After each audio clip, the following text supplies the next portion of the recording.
नमस्कार दोस्तों, अब तक मैंने आपको कई मिस्ट्रीज और रहस्यों के सच्चे किस्से सुनाए हैं, पर आज जो किस्सा सुनाने जा रहा हूं वो बेहद ही असाधारण और रहस्यमय है। यह इतना रहस्यमय है कि इस केस को दुनिया की टॉप मिस्ट्रीज में गिना जाता है। यह किस्सा है एक लाइट हाउस और उसमें तैनात कर्मचारियों का, जो रातों रात गायब हो गए। तो कौन थे ये लोग जो रातों रात गायब हो गए थे? कहाँ था ये लाइट हाउस? यह सब बातें और इस लाइट हाउस से जुड़े बेहद ही रोमांचक और रहस्यमय किस्से मैं आज आपको सुनाऊंगा, पर आप अंत तक बने रहिएगा। और अगर आपने मेरा चैनल अभी तक सब्सक्राइब नहीं किया है तो कृपया करके सब्सक्राइब भी कर लीजिए।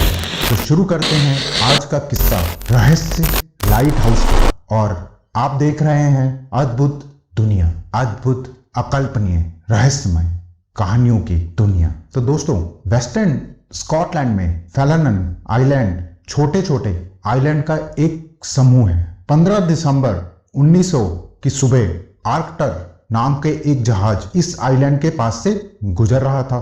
तभी जहाज के कप्तान ने इस आइलैंड के लाइट हाउस को बंद अवस्था में देखा। यह देख वो बहुत हैरान रह गया, क्योंकि नियम अनुसार लाइट हाउस 24 घंटे ऑपरेशनल होना चाहिए था। यह जहाज फिलाडेल्फिया से लेथ की ओर जा रहा था। लेथ पहुंचकर कैप्टन ने नॉर्दर्न लाइट हाउस बोर्ड को इस बारे में बताया। नॉर्दर्न लाइट हाउस बोर्ड इस आइलैंड के लाइट हाउस का संचालन करता था।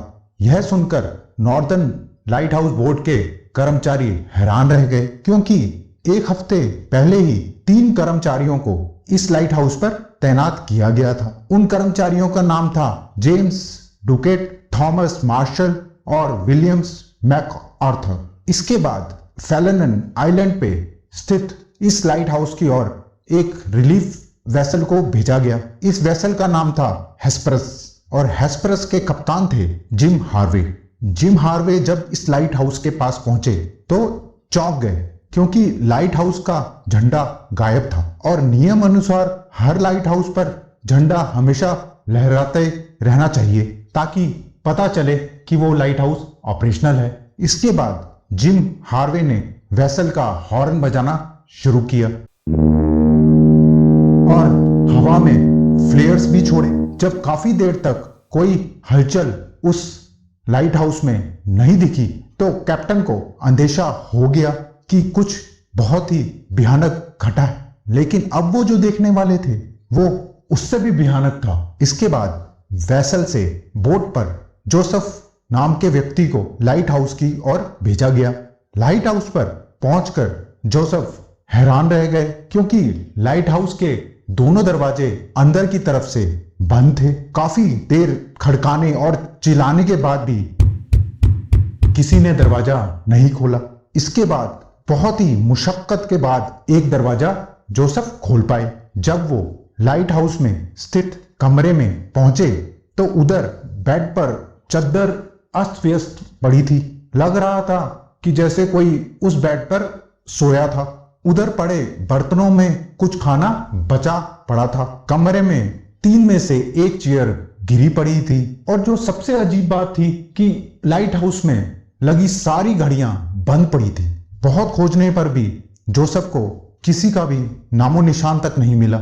जब वो दरवाजे से बाहर आने लगे तो उन्होंने दरवाजे के पीछे एक ओवरकोट टंगा देखा, जिसका मतलब था कि अगर वो तीनों कर्मचारी बाहर गए तो सिर्फ 2 ने ही ओवरकोट पहना।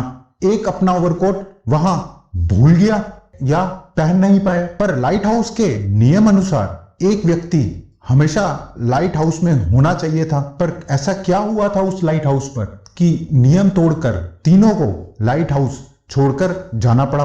सवाल का जवाब ढूंढने के लिए पूरे आइलैंड पर उन तीनों की खोज करी गई, पर बहुत खोजने पर भी कोई सुराग नहीं मिला। इसके बाद कैप्टन जिम हार्वे ने नॉर्दर्न लाइट हाउस बोर्ड को टेलीग्राम के द्वारा बता दिया जो इस आइलैंड पे घटा था।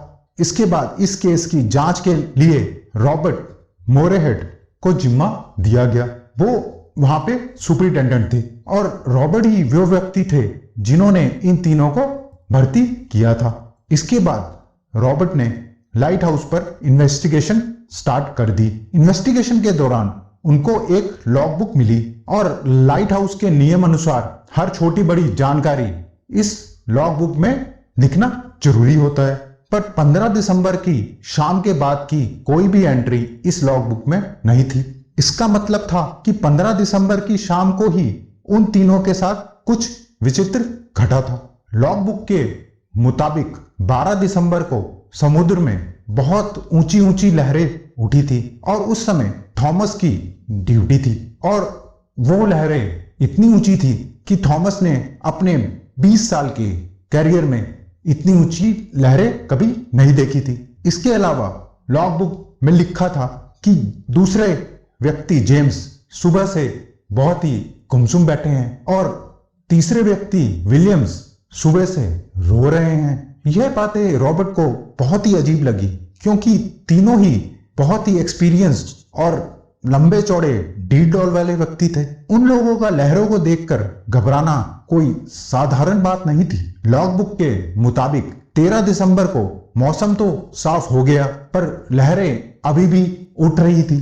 15 दिसंबर की लॉग बुक एंट्री के मुताबिक समुद्र शांत हो चुका था। पर सबसे अजीबोगरीब बात यह थी कि उस इलाके से गुजरने वाले किसी भी जहाज को कोई भी तूफान या ऊंची लहर का सामना नहीं करना पड़ा था। ना ही मौसम विभाग के पास इन दिनों में समुद्री तूफान की कोई जानकारी थी। इसके बाद पास के लाइट हाउस से जब पता किया गया तो पता चला उन दिनों में समुद्र बिल्कुल शांत था और कोई भी तूफान समुद्र में नहीं आया था। तो आखिर उस दिन ऐसा क्या घटा था कि उन तीनों को समुद्र में यह सब दिखा? इसके अलावा अगर तीनों बाहर गए तो उन्होंने दरवाजा अंदर से कैसे बंद कर दिया? और अगर वो तीनों अंदर ही थे तो उनका सुराग क्यों नहीं मिला? इस घटना के बाद उन तीनों का कभी भी पता नहीं चला और ना ही यह कभी पता चला कि उन्होंने लॉग बुक में 12 से 15 दिसंबर के बीच में समुद्र में तूफान की बात क्यों लिखी थी। यही वजह है कि इस घटना को दुनिया की टॉप मिस्ट्री का दर्जा हासिल है। तो दोस्तों, कैसा लगा आपको आज का यह रहस्यमय सच्चा किस्सा? अगर पसंद आया सब्सक्राइब करना तो बिल्कुल मत भूलिएगा। धन्यवाद।